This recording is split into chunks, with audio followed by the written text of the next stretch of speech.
Our motto at Craydel is to help students own their future.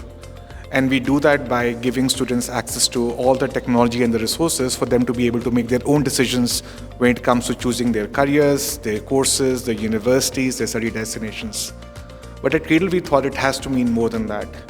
Owning your future not just means about choosing the right university or the career, it's also about owning your future in the sense of building your own enterprise. This is my third time judging the competition, and I am super excited to see what our young students have come up with to impress us as judges. This year's competition is quite special because it's the first time we've included Uganda, and we actually have 3 teams from Uganda here in the finals for Craydel Cup. And as a judge, I'm really excited to see what kinds of innovations, what kinds of creative thinking, what kinds of problem solving that they're bringing to the competition today. I have taken a look at the pitches, all the videos from all these very, very anxious, happy students, and I literally cannot wait to see them on stage. The ideas this year, again, they keep getting bigger, better, bolder. Literally, you can take their videos and put it into a business plan and effect a profitable, scalable business from these high school students. So I'm very, very happy and excited to see what is in store today. I'm very excited to be here for the Craydel Cup because I'm really interested in looking at and hearing about the initiatives and the ideas that these students are coming with. From the background information I've seen, they're all very passionate and they're coming with ideas that are very real and personal to them. I'm looking forward to hearing the story behind the idea and to see how they've developed it. We are so happy to be part of this experience and journey with Craydel, and seeing the talent come today for the final teams coming from Kenya and Uganda this year has been absolutely amazing. It's a credit to all the schools that submitted entries into this year's Craydel Cup, and it's something that all the counsellors, teachers and especially the students should be very proud of.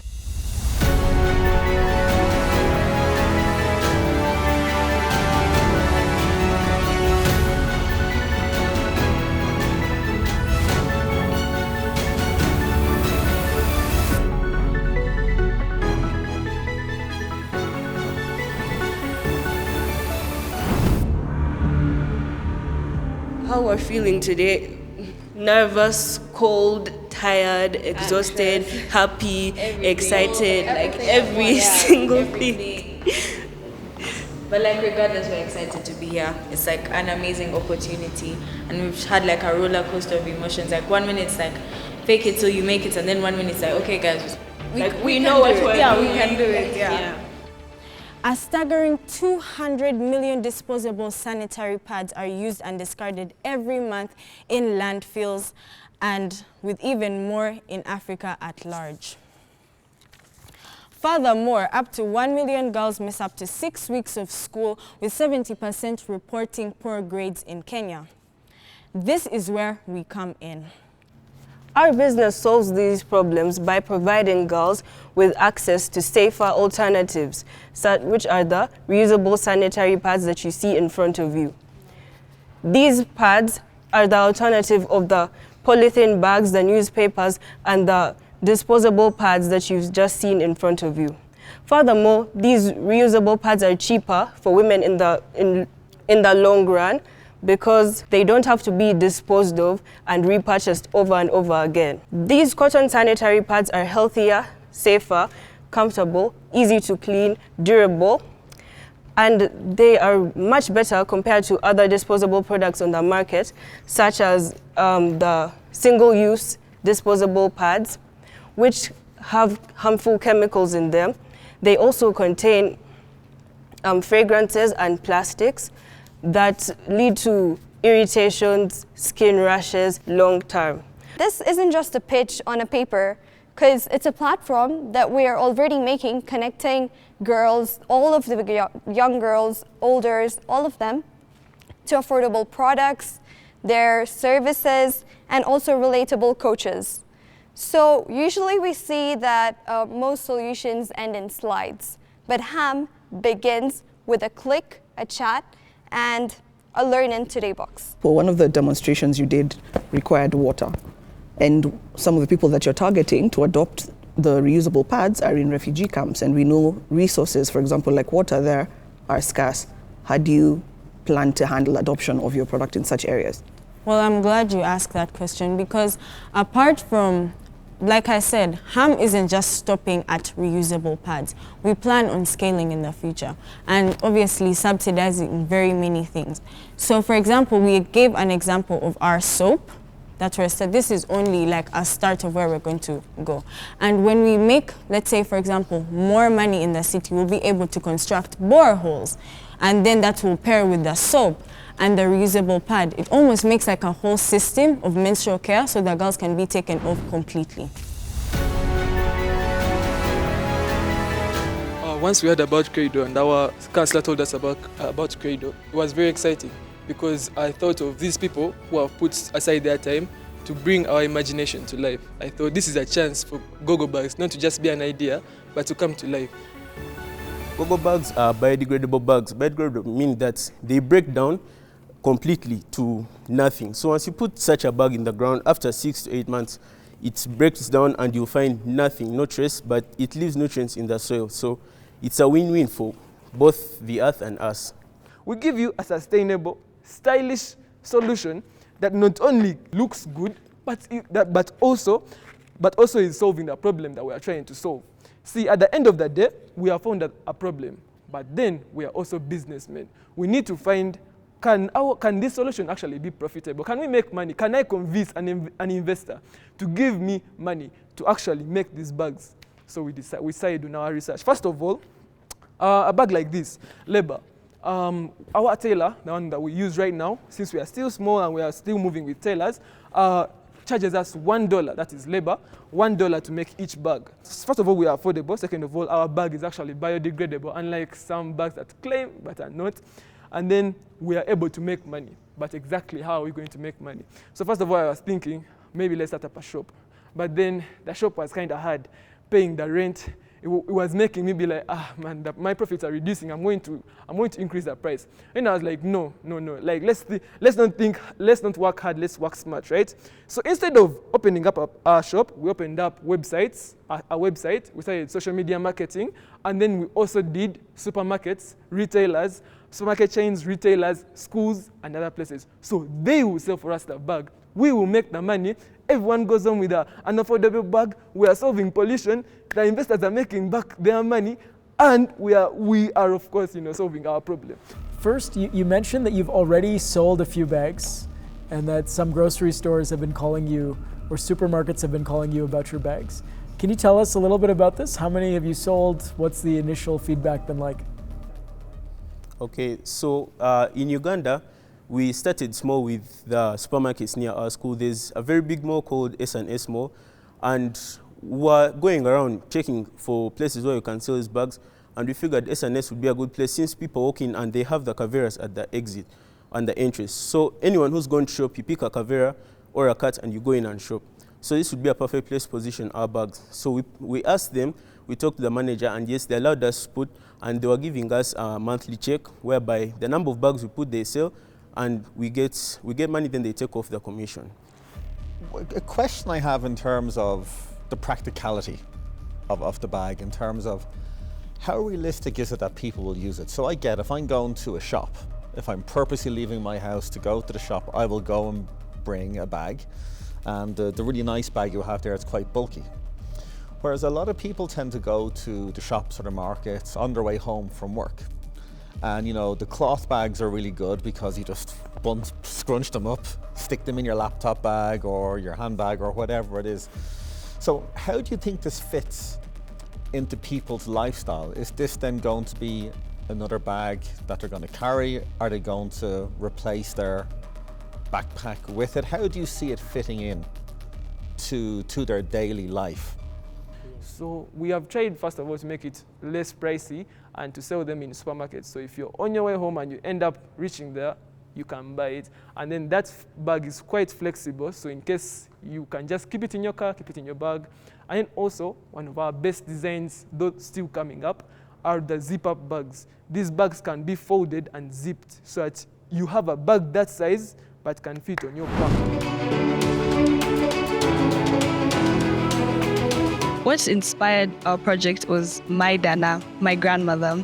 She uses a lot of herbs with treating her ailments because she understands that most diseases on the surface are caused by small underlying problems in the root.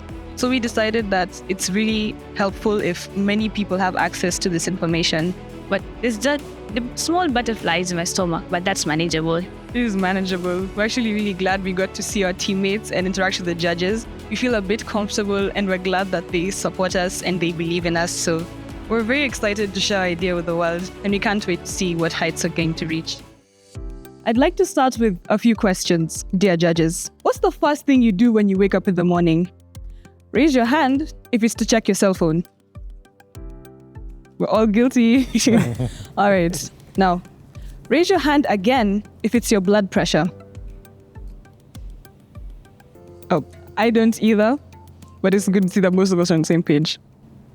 Did you know about 2/3 of non-communicable related deaths are premature? Basically, meaning that the lifespan has reduced drastically from 100 years to 60 or even 70 years. According to the documentary Living Up to 100, researchers studying communities in the blue zones, the people who basically live up to 110 years to get the chances to see their great-great-grandkids, have found out their secret, and it's simple. Lifestyle. Those people use herbs in medicine and herbs in their food. How do we actually make this work? Well, it's simple, in just 3 phases. In our first phase, we'll focus on building a community. We invite people and teach them exactly what herbs do in your body. When they understand the science and chemistry behind it, they can trust it. Why? Because it's verified and simplified. In our second phase, we'll focus on creating an ecosystem. We invite experts, naturopathic doctors, farmers, elders, and the users who want to learn more. That way, we create an opportunity for everyone. Someone has something to give and something to receive. The doctors are there for consultancy, for people who want extra advice and support and also assistance. Healing is power. And the billion-shilling wellness market is proof that this is worth it. Now, we need you, because this is more than a business. It's a movement. The cure that the world is looking for could be in our African soil. And hey, if a grandmother can do it in her kitchen, imagine what we can do with the right investment.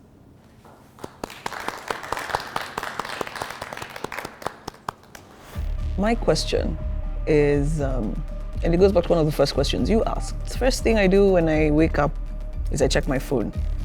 I can find the information that you've given on your platform, on your paid platform, for free on TikTok from traditionalists from China, Japan, Africa, across the world, and also from verified doctors, people who've been in medicine for quite some time. So my question is, why would I be subscribed to your platform?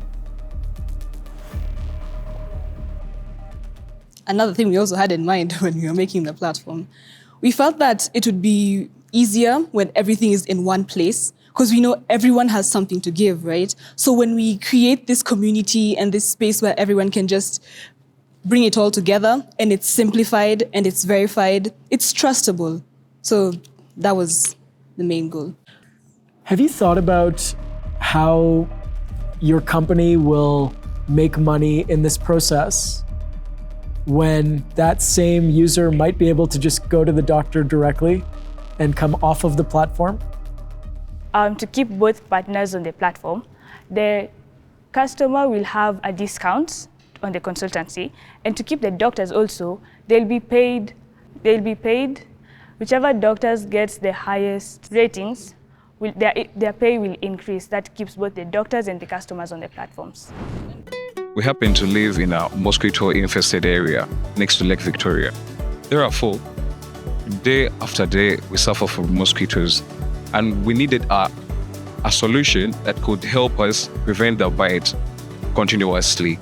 Therefore, we came up with a wristband that could repel the mosquito bites, not exactly kill them, but just repel them away.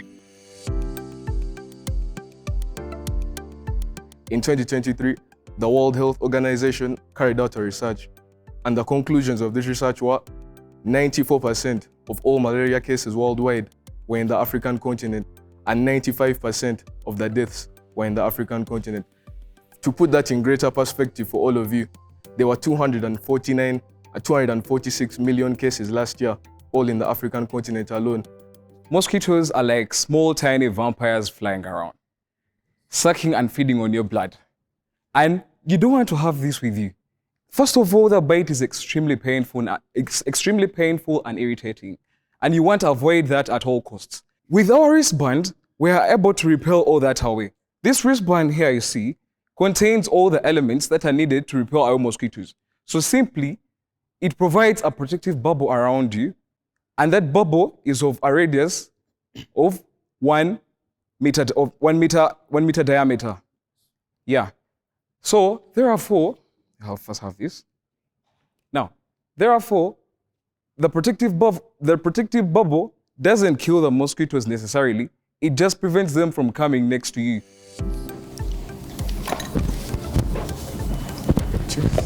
So this is the main area of the pellet. Oh, so where does it go? The pellet goes here. It's adjustable. Oh, no. Tell me a little bit more about the pellet and the manufacturing of it and the chemistry. Where did you come up with the mixture? Where did you learn about these particular ingredients having this, sort of effect on mosquitoes?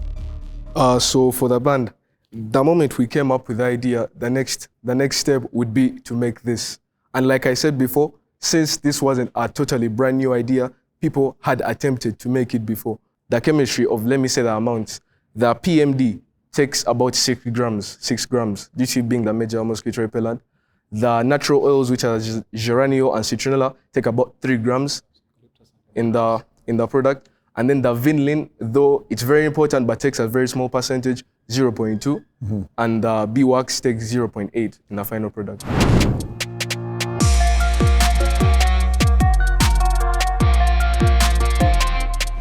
So all three of us love volunteering.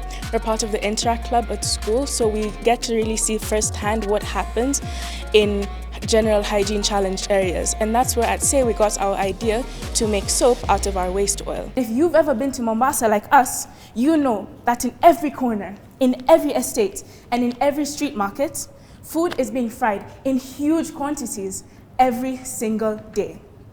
And the common denominator in almost all of these foods is cooking oil. We do love it, but unfortunately, it comes at a cost. Because once the oil is used, it doesn't just disappear. In most cases, vendors, hotels, even households throw away hundreds of liters of used oil. To give perspective, just 1 liter of oil contaminates 1,000 liters of water. That's a 1 to 1,000 ratio. Put another way, a single soda bottle of oil can contaminate 5,000 drinking glasses of water. And if you pour out just 1 pound's worth of oil into a drain, you could make an entire swimming pool undrinkable. Now, multiply that across Nairobi, Kampala, Kisumu, and Mombasa. Every week, that's the scale of destruction happening right now. But waste oil isn't the only crisis. There's another one that kills silently every single day, and that's the hygiene crisis. Now, you must be thinking, soap from dirty oil? That's the most common question we get. And our answer is simple. Once processed, the oil is no longer dirty. Sodium hydroxide breaks down at the molecular level and transforms it into soap. The same chemical process that's been happening for centuries. To prove this, we've made bars ourselves. And now, I would like to invite Judge Kevin to test our soap. So, you can start by dipping your hands in the water to get them a bit wet. Well, let me smell it first, actually. Let's see. It smells very nice, actually. Very good. So just, hold on. I'll let you hold that for a second. Right. It's not a lot of water. There we go. There we go. Thank you.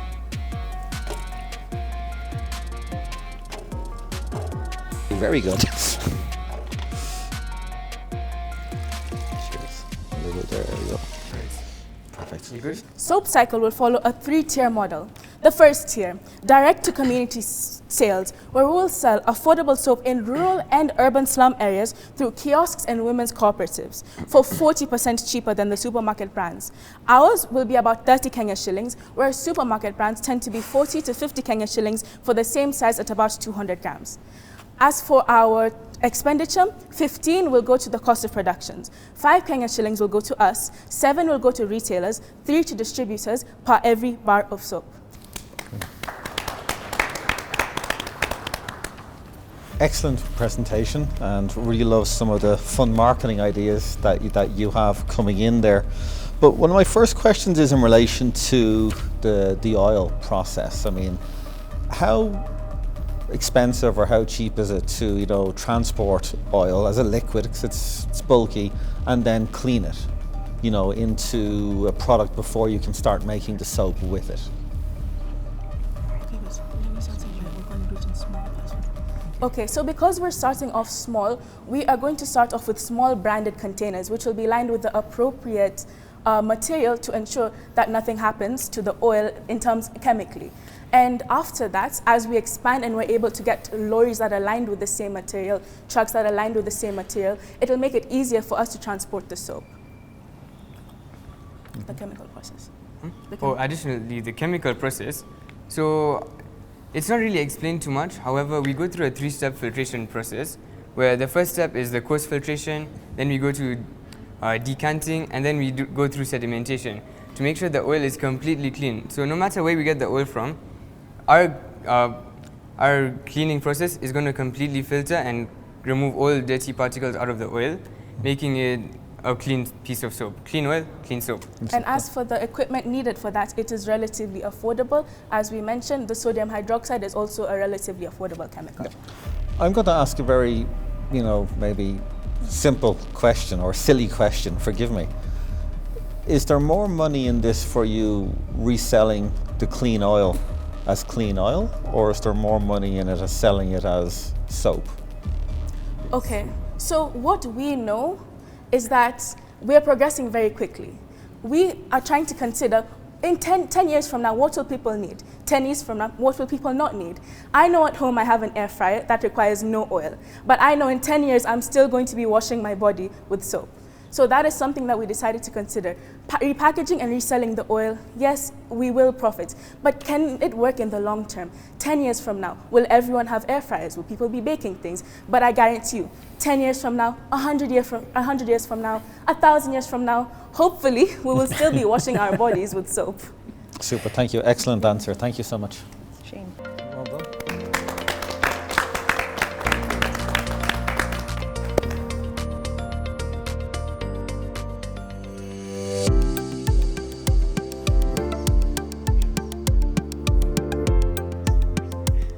We're looking forward to coming back next year for an even bigger competition, and again to our finalists this year, the very best of luck, and we'll see you soon. I always get this heavy feeling on my shoulders because the stakes are so high.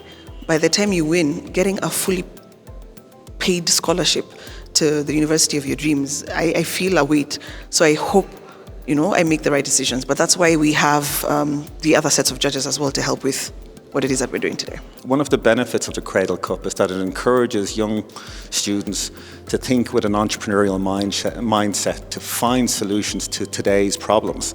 I think the process of the Craydel Cup is one that's filled with excitement, filled with hard work. And we're here today to celebrate the students and the work that they've done and the 5 teams that are here. But there were well over 100 entries that initially applied, so so many people put in the work. But also there's so many people who aren't in front of the camera today who've put in the work, such as their schools, their counsellors, their parents. This is a real collective effort from the groups, and it's really important that everybody who's here should be incredibly proud of what they achieved just to get to this point, because the quality of applications this year was outstanding. As one of the co-founders of Craydel, we are also entrepreneurs. We also spend our days pitching universities to work with us, pitching their high schools to collaborate, pitching our investors to back our vision to build Africa's largest and most trusted higher education platform. And one of the things I've learned through this entrepreneurial journey is that you can have a good business, you can have a great market, you can have a defensible product, but in the end, all of these partners are betting on you as the entrepreneur. As part of Craydel Cup, in the last 3 seasons, we've seen students coming out with amazing solutions to real problems that surround us on the African continent every single day. So a part of this whole Craydel Cup idea was to help students understand the problems that are around them, come up with solutions to solve those problems, and become successful entrepreneurs. Did you see the website they built? And then they translated it to 3 languages. Like, we haven't even done that at Craydel yet, but they already are in Ugandan language and a Kenyan language as well as English. I thought that was brilliant. Everybody's looking to the future. It's all about tech. It's all about AI. These guys went back to the past. Like, how many of us spend time with the elders in the family and the community and find solutions from them? And I don't know, it touched me too, because I also believe this, that there's so much richness and there's so many answers in our history and in our ancestors.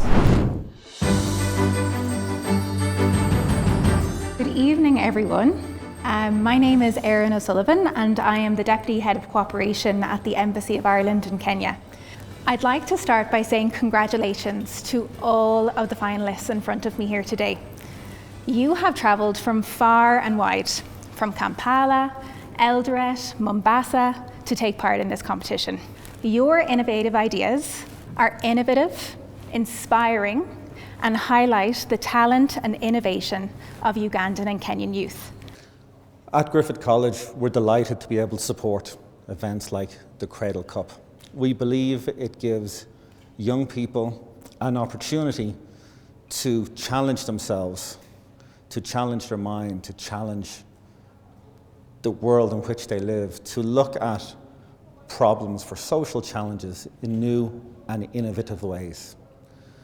I think people who are young, who are growing, who are developing, who are curious, find solutions to problems that maybe people who are a little bit older, who have grown up, maybe do not see.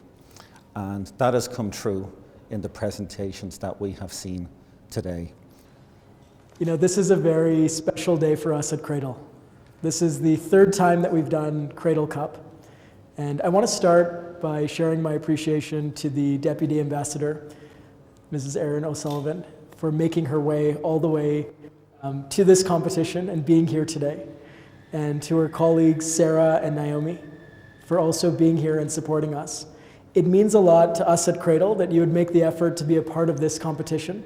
And I know it means a lot to the students and the counselors in the room to see you supporting them and supporting all of us through what is a life-changing moment for many of the people in the room. So thank you.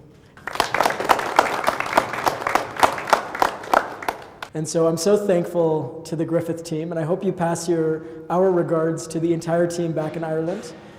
And I know that we have 4 students who are the winners from Craydel Cup last year who just received their visas to travel to Ireland next week, and they are so excited to begin their journey. And we hope that some of you will join them next year. So a big round of applause and a big thank you to Griffith College.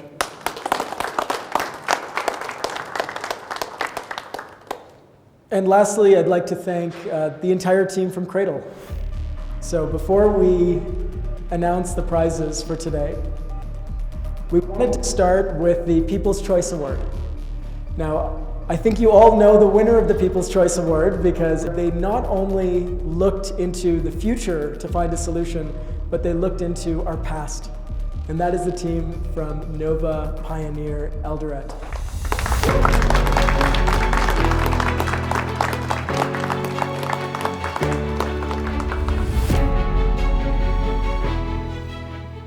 Okay, one more deep breath. This is for myself.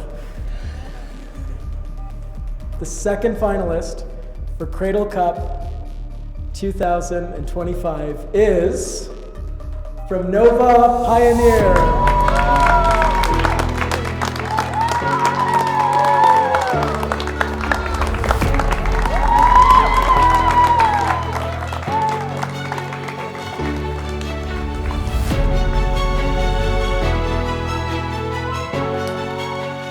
The first runner-up for Craydel Cup 2025 is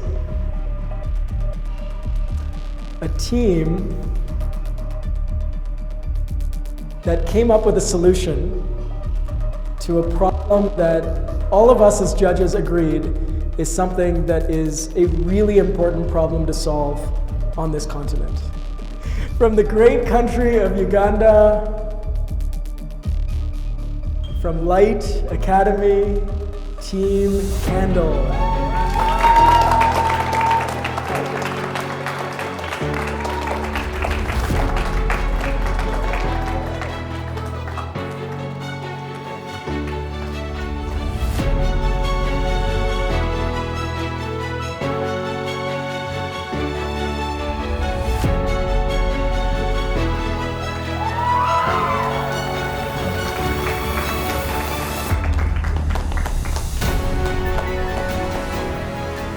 And finally, the moment we've all been waiting for. I feel privileged to announce the winners of Craydel Cup 2025. Now, the winners of Craydel Cup 2025 are going to be receiving 100% tuition fee scholarships to attend Griffith College in Ireland when they graduate high school. And their career counselor will also be joining them in Ireland to visit the campus and see them off in their new journeys next year. This was a team that seemed to have it all. At one point, as judges, we were joking that we were struggling to come up with questions to ask them because they seemed to have thought out every question we could possibly ask. So it is my privilege, it is my honor, it is my absolute delight to announce the winning team for Craydel Cup 2025. Okay, let me just check one more time. I can't make a mistake on this one, you know? Okay, let's try again. Can we do another take? Okay. So the winning team receiving full 100% tuition fee scholarships for Griffith College in Ireland. The winners of Craydel Cup 2025 are Team Soap Cycle from Oslo Academy, Mombasa.